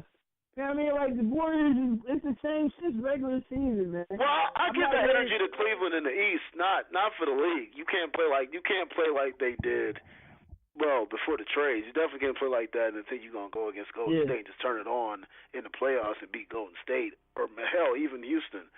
But I say that in the East because I just don't look at anybody. I look at the landscape of the East and I go, okay, Boston is balling, but if I take a 7-game series, am I really going to count against Kyrie Irving, Jaylen Brown, and Jason Tatum beating Bron 4 times? Nah. Okay. With this team, nah. But last team, absolutely. They just put their whole squad up. They damn near might be out. They went younger, longer, and more athletic. They might be. They won't be a problem. But yo, they love playing with LeBron, dude. They love playing with LeBron. Yeah, that's what I'm saying. You got. It's a different energy. LeBron's still leaving, but he might leave. He might. I'll say it like this: he could leave with a ring. Yeah, this gives him a far better chance than with the other team. There's no doubt about that. Absolutely. Yo, Rodney Hood. Yo, I'm telling you, it's gonna be. It all depends on Rodney Hood. I'm telling you why. A nigga big and tall, and he can shoot the 3. Rodney Hood gotta be like, yeah. Rodney Hood gotta be what Shannon Fry and them boys used to be when they were younger on Phoenix. If he can be that, them niggas gonna be a problem. What's that little move that Clarkson does when he makes the 3, bro? Yo, he be looking at LeBron like, LeBron like, He got his young sweat. He's feeling refreshed. We gonna see after this All-Star break. We gonna see. He looking like Kyrie. Oh, Kyrie don't want you? I do. Come on, let's ball. Yeah. You think about that call, man. Like, yo, sitting down. All right, fuck, I'm L.A. They got Kuzma balling, LeVar Ball. Hey, Clarkson. Yeah, man, you been traded. Where? To Cleveland. To the land? Hey, right. I can play LeBron? I'm good. When I gotta be there? In a few days. I got 3 days? Okay, so I'm at the party tonight. All right, Chief. Call you tomorrow. I'll talk to you tomorrow. All right. I'm about to call all my friends. We're about to go out. So you got Larry Nance. Jr. His pops is in Cleveland. His number's in the Raptors. His pops wanted him to take his number. But he said, no, I'm going to do my own legacy. Like, you got young boys really thinking about legacies and trying to ball and shit. That's a different energy. You be a hater to think that them if they don't got a chance. It depends on health and how Rodney Hood develops. And I'm telling you, bro, if Rodney Hood be who he's supposed to be, it might be an issue. Kevin Love come back, you know what I mean? You might go to keep Tristan Thompson and J.R. Smith. Yeah. It might come down. Yeah, we're going to see. Kevin Love ain't even back yet. Nah, he's not back. I think he come back. Like, he got 2 more months, I think. It's All-Star weekend right now, baby, so shit. Yeah, the slam dunk contest and everything is tonight, though, man. Tonight, yep. Yeah, man. We got more sports talk we're going to talk about, man, in the coming weeks, though, man. Y'all ready to get to these bars. You know what, man? Y'all go ahead, man. I'm gonna spit mines afterwards, man. So who going? Who going? I'm gonna let Pete go because I'm gonna be a little long-winded. I'm gonna be a little long-winded. My man inspired me last week. I got some things to talk about. I'm gonna let Pete go. I might got 2 today. You know what I mean? It's a busy case. I don't know, but you know. I'm chilling. Okay. We're there. We chilling. You living life, man. I told you, nigga. I need a booth, baby. It's coming. But check it out. Back and forth, baby. Let's take it there. My pen game is a lifeline. I put life shit all in these lines. All facts, please, no fiction. This is a lifetime subscription. There's plenty fights and loud sessions, some with and without weapons. God first and family second. Do all dogs really go to heaven? Married folks and side chicks. Both cause headaches and conflicts. Some family members who cheated death and some other ones ex-convicts. Stir the pot with different shit. In my lifetime, I've seen a lot of it. Each ball tells a different story, but the end of God still crafted for me. Prop. Damn. Not playing. All right. Damn. We not playing out here, man. Yo, Pete, you gonna spit that second one? Now you gonna spit that second one live. You gonna spit the second one later on. They're about to do his thing. Like I said, might come back with that. Then you, Amir, do your thing. You know what I mean? All right, let's take it there. Still walking out the house, seeing your mom and on service, influenced by a cane, shaking and feeling nervous. You know you fucked up, right? When she fucked up and your style like old dirty Raw's papers and fact. What a wonderful world is what you see in your dreams, and you wake up to nightmares as meek as it seems. Started playing the seams and stitched what I believe would double up my pockets like they carpenter jeans.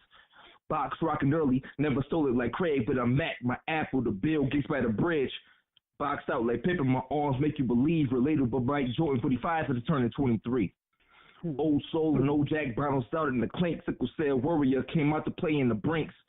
Back to old moves, catch me doing the wop while the ladies tease balls. Prodigies of the cop, terrorists of the labia, reverse Cobain clips. Show them the Nick bomb, they blowing up on the sheets. Shorty getting emotional, call tall his tune, she screams, I love you. Ladies pause for the view. Pull the terrain of Birch and told me, bitch, me too. Stringer Bell, Weebay, Facebook stats, Weebay, Egyptian goddesses, so I play with the cat like Garfield. Check my stripes, all real, stomach all the way filled, cause I eat beef like Mr. Pickles and seeds deals. Bet you ladies frills, Meyer gave me an ice cold stare. Guzzle Max I bear and said, Hove, you gotta chill. But this woman vocal cords warming up my Neverland thrills. Mommy legs hike right there to play sports. Cause shorty blow the horn. Batgirl, Joe Clark. Deep in my veins, I'm a more. With or without the E. If you get it, the pour. All the way black, ain't no bleach to clean it up. Keep the shit dirty. 2 girls, 1 cup. Cheers them all green. Yeah. Okay. Yeah. Okay. All right. Let's keep it nasty. Let's take it there. Let's keep it nasty. Fuck it. Seems like the vengeance, my interrupt existence, persistence might make me old. Reality lie in the distance.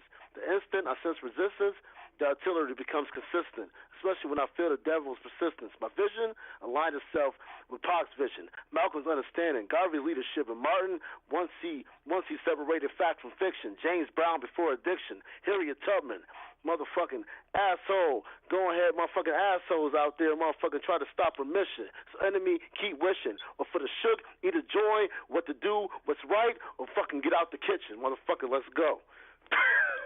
Yeah. That's the shit, man. Yeah. I like that, yo. Indeed. Okay. Listen, man. It's hard to swallow the truth, so we spit out the sin. This tug of war is real, and the evil's about to win. A long life of sin. Wonder if God forgives. Does the sins of the father trickle down to the kids? Damn, I need to know. Save the souls of my sons. This chip on my shoulder is a mighty heavy one. They don't need that type of stress. I heard anger left his life, and I've been frowning for a while now, trying to get right. Life ill, don't I know it? My facial expressions show it. An outlet is really needed, so I write it like a poet. The need to be explored keeps me up at night. And the nightmares of my kids going through a black man's plight. I gotta get it right. Please, God, you are needed. The weight of the world is heavy, and it got my chest wheezing. The truth and the reason. It's time for the truth and the reason. It's time for my season. Looking in the mirror like that's something to believe in. Prop. Yeah. No, man, it's not a game, man. It's not a game. Let's take it there. It's not a game, man. It's not a game, man. When I shoot for the kill, man, y'all better come with the ballistics. This shit right here is motherfucking far out your reach, futuristic. Now, what I spit right here, dog, is for the mystic, not the river. Go ahead, though. Watch your whole body quiver and start to shiver. Go ahead, though. Go through your brain, your fucking membrane, then your liver. Now, what I do right here, nigga, is bigger. Go figure. I don't play when I'm coming with that trigger, and I ain't talking about the gun. I'm talking about the shit that rises from the sun, the moon, and the stars. And by far, I spit these bars. Come through shit, nigga. You can't stop us. Go ahead, though. We'll go ahead and even out the odds. Now, when I do this shit, this is just right here for the gods. Nefertiti. I'm talking about Mansa Musa. Go ahead, though. Shit's not pretty. It gets shitty. You can't go out there. You can't outrip me. You can't outsit me. Go ahead, though. I do this shit differently. Yeah, I said that shit, though, literally, logically. Motherfuckers, go ahead, though. Observe me, motherfucker, though. You try to outmodel me. You got to follow me. And if you don't like it, then fuck it. Take these 2 nuts to your fucking throat and swallow me. Now, motherfucker, don't get with this shit. Try to outpolish me. I swear to God, though, man. I'm coming right there, though. You better handle this shit responsibly. These motherfuckers think they can beat me? Possibly? Probably. Nah, B. I might be. The motherfucker that shine, B. With the motherfucker go ahead, do this. You rhymes, B? Understand, though. You can't outline me. You can't out-chalk me. Motherfucker, you got to go ahead, though. When I go through this shit, though, I'm fog, B. I'm talking about the dude from the St. Louis Rams. When I get this shit, though, motherfucker, I go ham. I ain't talking about Jay-Z or Kanye West. I'm the best, motherfucker, nevertheless. We come with the shit, though. We relieve the stress. And yes, you can take that guess. I don't give a shit, man. I'm about to go ahead and pass that test. When I go ahead, though, I fit that rhyme like, you know what I'm saying, though? I'm a Cocoa brother, though. So, you know, I got that Smith and West. And yes, this right here, though, is nevertheless the best you have ever seen, the best you ever heard. Right here, though, when I fit these nouns and these verbs and these adjectives, motherfucker, I go ahead, I'm agitating these motherfuckers that want to go ahead and thinking they can go ahead and battle the kid. This is right here, this is lyrical. This is spiritual. And this is right here what we do every day, Saturday. It's a ritual. Let's get it. My stars. My motherfucking stars. Do you hear that boy Pocket? You hear the Pocket net boy? Where'd that Pocket?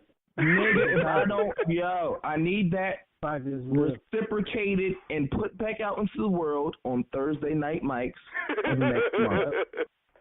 We win it, listen. Yo. That inspired me to write, man. We've been in artistic. The Pocket. The fucking Pocket. Let's do that. That's how I do that. Well, all right. Man, this is fun. Hold on, boy. Hold on. Let's take it there now. Let's take it. Have you ever seen the kickback or crack smoke? Euphoria hits like reparations for black folks. The eyes start to close and the mouth starts to open, but nothing is said. You see the dream escape just like the chain and black eye. Debo gave the red. Checking them on the red line. This is Jason's lyric. Bang, Bakeem Woodbine. Used to be Mad Dog without the lazy eye, but I gotta keep it Biggie. Faith was the reason why. I stood on Pride Rock at the end of my pilgrimage, but out underground you get scars from a hyena beds. It's all the circle of lifeblood spills absurd. Kiki Shepherd, the God, can't believe what I heard. The wolves in sheep clothing only shows teeth when it's time to feed. So my vulture in the air, but I strike first, reverse the Ray Rice scene. All the shit is a pain. Word to Robert and Maria, you see and remember everything you failed at. My aura Sade mixed with 91J, I'm gonna pull your heartstrings like a bypass. But love is me. Love me like Jada love Will or Jada love Hayes. Love me like your favorite song on one of your worst days. And know that I be there like Mike Jackson over the snares, and then I double back like back shots on twins. But admire that Pocket that you just had. It's fucking amazing. Fuck my words. Freestyle a little bit, man. At the freestyle, felt the vibe. That fucking Pocket, sir. I dig it, man. We got shit to do. Yo, Pete, listen, I want the world to know, man. We are talking about one of the best writers, producers, in the country, man, and Jason Moore right here, man, and you're talking about one of the best MCs, man. That freestyle energy that Pete possessed, man, is like good old Peter Daniel Green. It's something different when he in the zone, baby. It's over, man. That nigga, like it's spiritual. It's spiritual watching you, brother. I just want to let you know that. Yo, Pete, that holiness gets into you. I remember the plastic couches and grandma with the satchel every time Pete rhymes. That's really right. That shit is deep, and that's potent in the black community. If you know it, that's that shit. Yeah. Goddamn right. We got shit to do, man. We got shit to do, fellas. Make it happen. We got shit to do. Not playing, man. No point for the next season. Fuck it. Yeah. Foot to neck, baby. Has the old way worked for us individually and as black people as a whole? No. So let's try something new. Let's try believing in us instead of believing in a system. How about that? I agree. 100. Y'all say out with the old, in with the new, right? Y'all always saying that shit. What's whack? Yes, sir. How about trusting in the government being whack? How about that for once? How about hating on one another being whack and actually supporting one another? How about that being? How about hating whack? Yeah. Hating is whack. Hating is whack in that regard. You can have an opinion about something, but hating on somebody for doing better is whack. How about that? And bragging about what you got. How about that being whack? How about stunting being whack? How long has stunting been around? Since Cash Money? Yeah. How old is that? Cut that shit the fuck out. How about that being whack?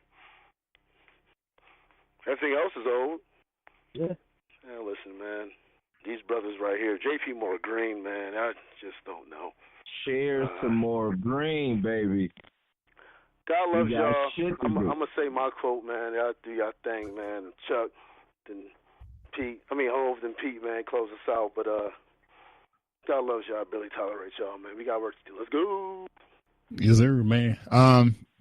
So really quick before I pass over the whole man, if you have any comments or anything or any questions or any topics you want heard on the show, be sure to shoot us an email, blackpodcastersnetwork@gmail.com, blackpodcastersnetwork@gmail.com, and we'll evaluate the question and see if or the topic and see if it's a fit for a potential show, man. So again, bro, fellas, every Saturday, man, I appreciate the pre-recording that we do, and of course, people that listen to this will hear it on Fridays. But yeah, man, it's a good time, man. We moving in the right direction. That's all I gotta say, man. Yes, man, definitely indeed, man. This is J Moore Music on Instagram, J Moore Music on Facebook. Ace is Up, Ace of All Trades Apparel on Instagram, aceofalltradesapparel.com. JP Moore Green is making a full comeback this year. And you've heard what we have provided to the world, and we've only got more in store, and a lot's been built up since the last album. We got shit to do, and we invite you along on the ride. Let's take it there for the next season. Hey, man, I just want to rap. God damn it. I don't give a fuck where we at. I don't give a fuck where I got to go. I got a lot of pent-up shit. You know what I mean? I've been a husband. I've been a father for the last few years, and I love it. It's cool. But I know it's in me, man. This shit been in my heart since the day before I was born. I can't control it. It's not my fault. It was given to me. I just want to rap. Great show today, fellas, brothers. I love y'all. Let's keep it pushing. Common sense experience. 2 fingers means peace. We see y'all next week. We out.